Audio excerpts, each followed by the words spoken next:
Death to 2020 offers an unnecessary summary of a miserable year. Stream it or skip it. Death to 2020 on Netflix, a not-so-funny comedy special by the creator of Black Mirror. Netflix's half-hearted special, Death to 2020, is just lame jokes you've heard before. Netflix mockumentary special is an unfunny recap of the year from hell. A missed opportunity. Netflix's Death to 2020 rehashes jokes we all spent the last 12 months making. Charlie Brooker's new Netflix special, Death to 2020, branded disappointing and lazy by critics. 2020 deserves better than Netflix mockumentary special, Death to 2020, Roger Ebert. And Netflix Death to 2020 reviewed Charlie Brooker's all-star mockumentary, Mrs. Screen Wipe and Black Mirror Magic.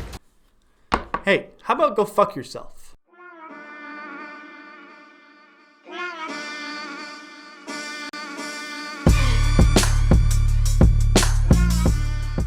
Okay, so cold open that I thought would be funny out of the way. Death to 2020 on Netflix has gotten horrible, awful reviews pretty much all around. There have been one or two here or there that haven't exactly ripped it to pieces, but the majority of them have. And I disagree. I really enjoyed it, and I just kind of wanted to make a video on why I enjoyed it, because I thought, although it may not be the most amazing mockumentary or the funniest thing I've ever seen, I did laugh a lot, and I enjoyed every single minute of it. So, 2020 has been an incredibly shitty year for everybody, including myself. The year has been incredibly long. I mean, obviously, it's just a year, blah, blah, whatever. But looking back at 2020, it's surprising just how much has happened in the year itself with the wildfires and the pandemic and the Black Lives Matter movement, the police brutality and the election and so many more things that I have actually forgotten about this year. And Death to 2020 is a mockumentary made by the creators of Black Mirror, specifically Charles Brooker, that very effectively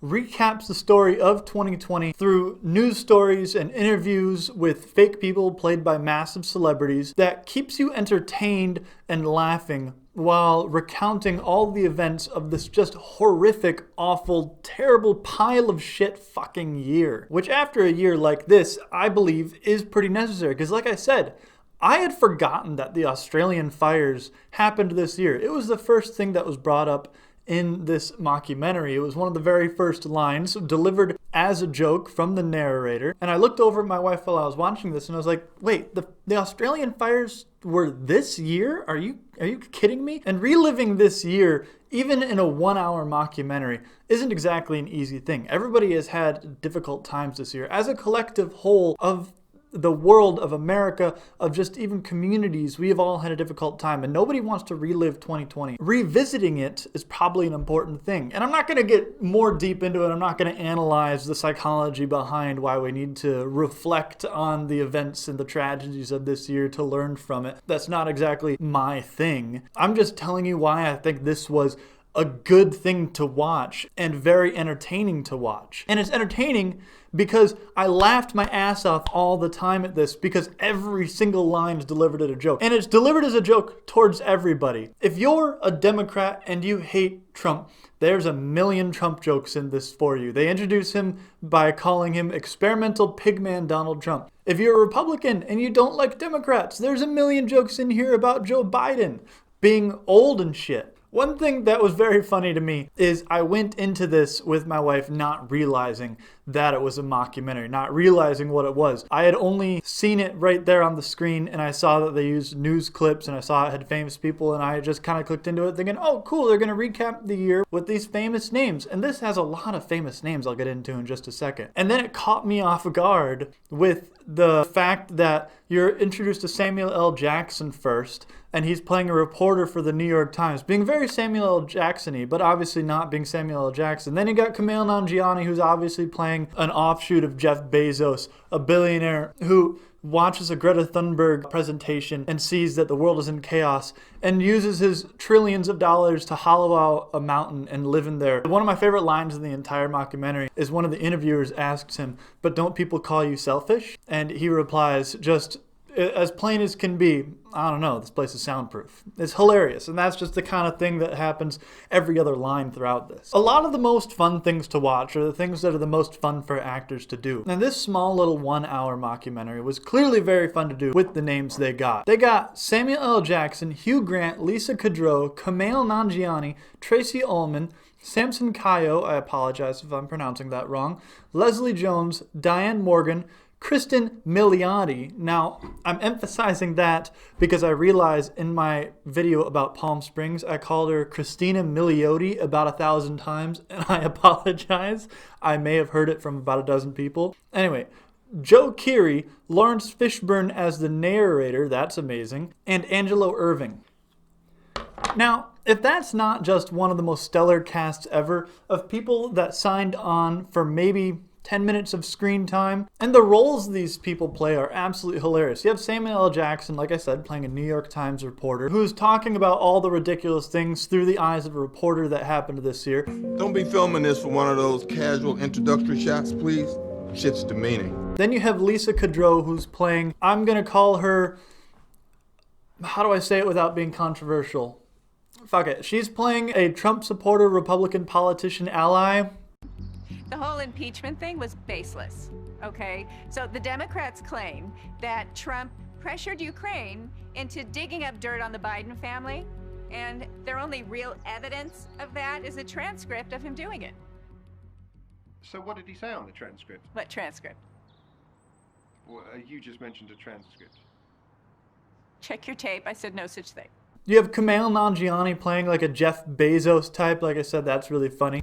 You know, usually when a child is shouting for help, it's best to ignore them in case it's a trap. No less a man than Jeffrey Epstein told me that. Tracy Ullman is playing what's supposed to be Queen Elizabeth, commenting on Brexit and Trump. So, can you remember where you were when you first heard the news?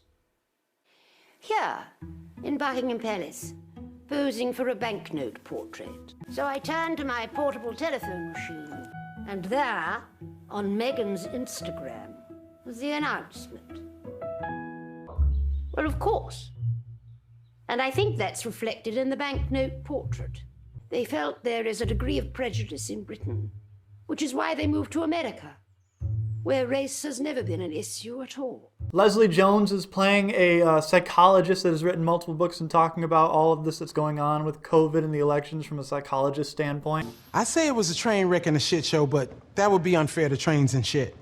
Samson Kayo is playing a doctor, and I find these bits really funny because they constantly intercut to videos that have nothing to do with the science or what the guy's talking about, and the narrator's just like, no, we're just kind of bored and we don't care about the science, which is a very funny, just slight representation of too many people this year.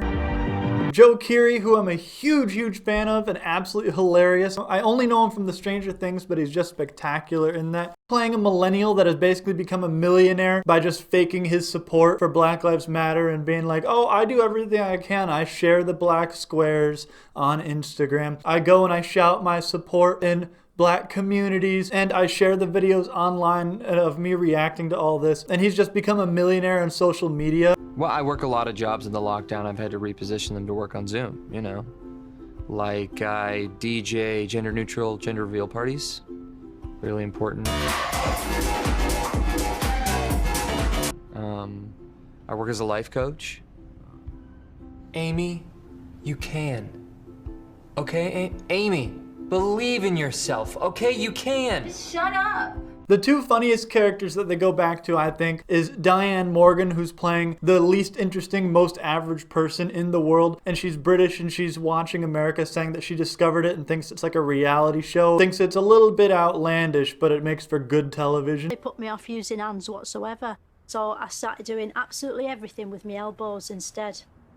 Shortly after that, my boyfriend left. And then you have Kristen Milioti, which is like a middle-class suburban mom that seems normal at first, but then is just this huge conspiracy nut. And at one point goes on this just rambling rant, going weirder and weirder and crazier and crazier. And she's also a little bit very racist. Believe me, I know criminal behavior when I see it, whether it's someone breaking a window or a black man sitting in a car. Wasn't there a video of you haranguing a black man sitting in a car that went viral this year?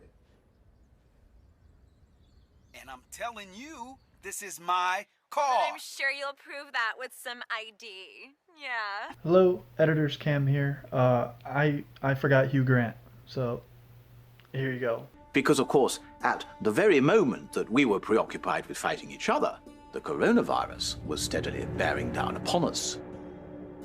Now, those who've closely studied the history books such as myself, knew that this was strongly reminiscent of the time the White Walkers led their army of the dead towards the warring factions of Westeros. So yes, although the reviews are right that these are jokes that we've been making for the last year, this does write itself. This isn't exactly new material. That doesn't make it bad. Yeah, these are jokes we've all been making for the last year, but it was all put together into a high production, hilarious mockumentary starring these big name actors, all poking fun at the same thing for everybody. And sure, this may not live up to Black Mirror, and people may have been expecting it to live up to Black Mirror because of who was behind it, but you can see their essence in it. You can see the little touches they have put on it, and the dark humor, and the not being afraid to go places that other people are. But this isn't Black Mirror. It's not fiction. This is all reality. This all actually happened, and that's the joke behind it. All of this happened. You're watching this and it seems like it's not reality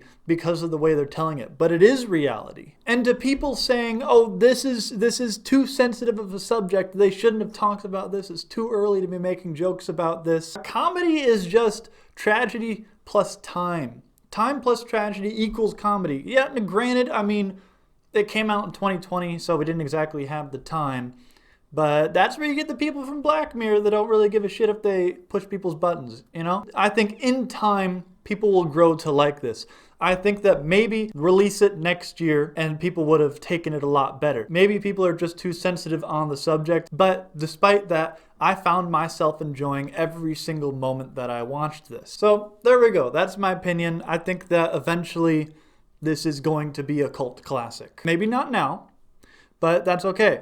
I think people will grow into this. This might be a controversial take on it, might be a hot take. I might get some pushback such as I do on my Jurassic World video, but just like that video, I stand by what I said. I'm not gonna not talk about something just because I think it's not gonna be what people agree with. Thank you for watching.